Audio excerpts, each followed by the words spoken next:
Hello, I'm Simon Palan and you're watching the Consumer Quarter. We take a look at what's happening in the retail sector and at the issues affecting you as a consumer. In this edition, as internet retail sales surge, department store Myer is focusing on good old-fashioned customer service. It appears that they're spending money on training and getting people there who know what they're talking about. And the consumer watchdog is looking for evidence to establish whether the big supermarkets are abusing their market power. We don't have evidence yet of unconscionable conduct, but what we do know is it's worth looking at.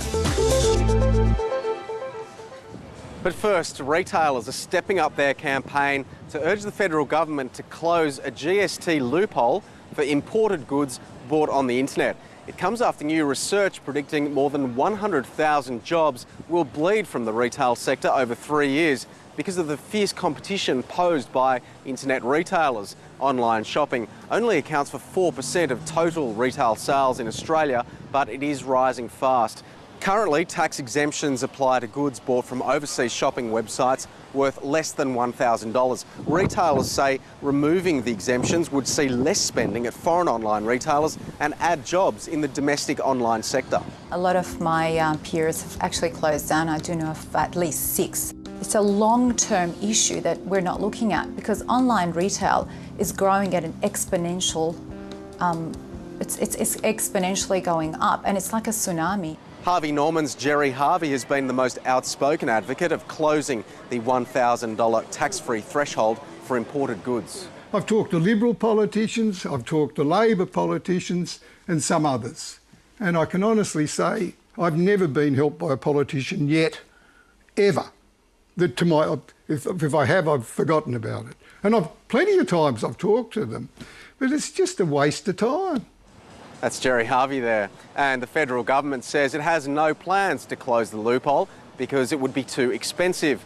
In the meantime, the big department stores continue to struggle. David Jones has reported a 20% fall in half-year profits. The experience that we've seen to date has been headwinds that we've not experienced in this marketplace for according to industry standard, 50 years. And Myer also had a disappointing first half profit, down almost 20% on last year.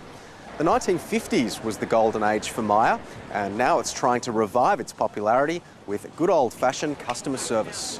It appears that they're spending money on training and getting people there who know what they're talking about and with sales skills. But we're also hearing that they're increasing the number of people on the floor, which has been a criticism that they've suffered from in recent years. And while it's been a shaky environment for retail in the last few years, analysts think the market is starting to turn around. That started in the US, and we're able to see the green shoots of real recovery over there as retail sales start to increase. It's probably 18 months to 24 months away in Australia. For Myer and David Jones, as well as many other retailers, the recovery can't come soon enough. Well, the companies who supply Coles and Woolworths don't normally dare speak out against the supermarket heavyweights, but it appears that could be changing. The price wars between Coles and Woolworths have also slashed the prices suppliers receive for their goods. Some of them have complained in confidence to the consumer watchdog. We don't have evidence yet of unconscionable conduct, but what we do know is it's worth looking at. That's Rod Sims from the ACCC there, and the consumer group Choice has been lobbying the ACCC to take a good hard look at the supermarkets for some time. Choice's Ingrid Eust says Coles and Woolworths simply have too much dominance over the grocery sector. I spoke with her earlier. The two big players, just over 70% of the market share between them, and that of course puts a lot of pressure on the smaller guys. The result at the end of the day is reduced choice, not only in terms of supermarkets in your high street or your local shopping centre, but also in terms of choice of different brands on the shelves.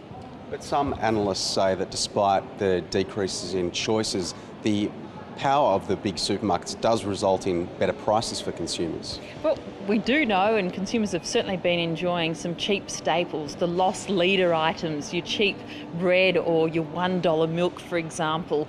That's great. Consumers use these items every day, but also the consumers' behaviour. All of us, we go into these supermarkets, we're not just walking out with that 1 litre of milk. We're throwing other items into our trolley. We're staying in there and we're doing the rest of our shop, as opposed to perhaps shopping around with other retailers.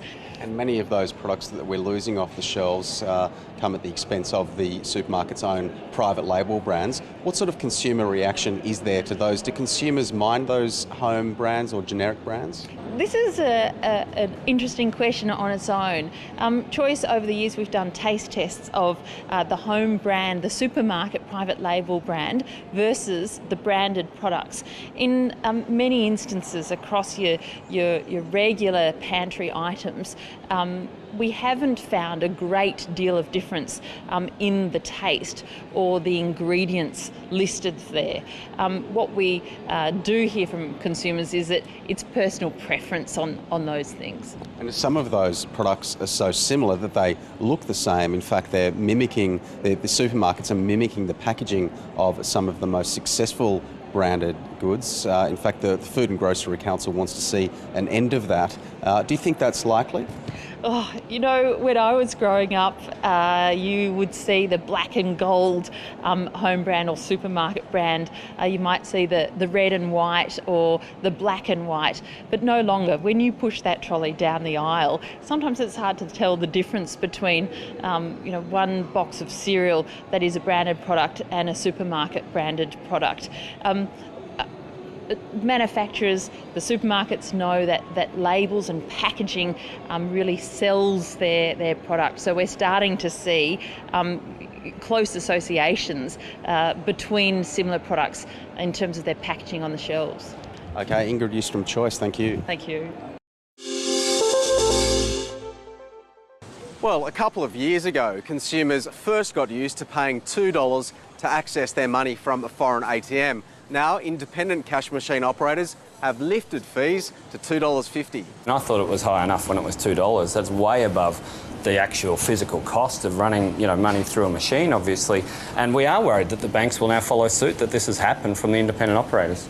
But one independent ATM operator is considering removing fees for customers who are happy enough to watch a 30-second advertisement during their transaction. A company in the US has rolled out the concept late last year, and millions of users have decided to watch the ad in exchange for a fee-free withdrawal.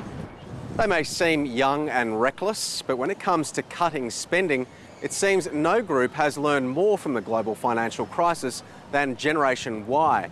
Aged 32 or under, these Australians have changed their spending habits more than any other generational group in recent years. The Bankwest Financial Fitness Index has found a fear of rising unemployment and general economic uncertainty has driven the swing towards conservative economic behaviour. The survey's authors say Generation Y is the least burdened with long-term debt, such as a mortgage, so they have the most legroom to change their immediate habits. Public health experts say alcohol advertising is spiralling out of control, targeting younger and younger people. They claim self-regulation is failing and have set up a national panel to investigate complaints against advertisers. Here's the ABC's Jake Sturmer. Jim Beam, the bourbon. Alcohol advertising, the problem, according to public health officials. A new body called the Alcohol Advertising Review Board, launched in Perth, is aiming to call the industry to account, targeting companies with alcohol ads and products targeting children. How many more deaths and damage to kids is it going to take before we're going to have some more responsible actions from both government and the industry? And I think that's what is so anguishing. The former Australian of the Year, Professor Fiona Stanley, will head up the new board. It will investigate advertising complaints, but the group admits it has no official power. This isn't about banning all alcohol advertising. This is about exposing and eventually getting rid of that advertising that is grossly irresponsible. But the industry already has a regulator, the Alcohol Beverages Advertising Code. It doesn't have any power either, but it upheld a complaint about this ad for rum in September last year and says it was removed shortly after, demonstrating its effectiveness. It seems to us to be a stunt. It's got some highly qualified and credible people that are at it, but I really question what achievement they'll get out of it. We've got a system now that if an adjudication is made, we pull the ads off the air. But the new body says the existing regulator just isn't doing the job properly. It's hoping naming and shaming advertisers who go too far will lead to a change in the industry. That's Jake Sturmer with that story. And finally, if you have a child between 6 and 12 years of age, you've probably heard of the latest internet sensation, Moshi Monsters. Now its creator is converting online success into a retail empire, turning over $100 million a year. Neil Woolrich reports on the invasion of the dollar snatchers. He's a mop-top Brit, but no, this isn't Beatlemania Redux. He's Michael Acton Smith, creator of Moshi Monsters, an online world where young children play puzzles and share content. I always wanted to create a game where kids would learn while playing games. I think that's a really powerful way of educating. Most of Moshi Monsters' 60 million citizens play for free, but subscriptions to play higher levels cost $6 a month. Now Mind Candy is turning the online craze into retail wares like toys, magazines and music. Last year we sold over $100 million worth of Moshi Monsters products at retail value throughout the world, and this year we expect it to be substantially higher. But retail history is littered with toy fads that have come and gone, and Michael Acton Smith aims to make Moshi Monsters one of those rare perennials like Barbie or Lego.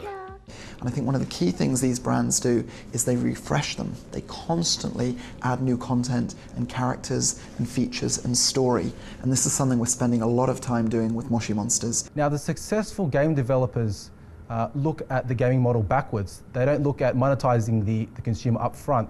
They look at the consumer across their whole lifetime span of being in that game. The other delicate balancing act is to keep parents on side. Mind Candy has decided not to advertise on the Moshi Monsters website, and they're also trying to limit the downside risk of pester power. What we do need to be careful of, though, is that we don't over-commercialise it. We don't drive parents round the bend where they're being asked for things, every 5 minutes. That would be nice for a change. Neil Woolrich with that report. And that's all for this edition of the Consumer Quarter. Thanks for watching. If you'd like to see any past episodes, or if you've got any feedback or even story ideas, please feel free to get in touch online, on Twitter @Simon Palan, or on Facebook, search for the Consumer Quarter page and click like to stay up to date. And I'll see you next time.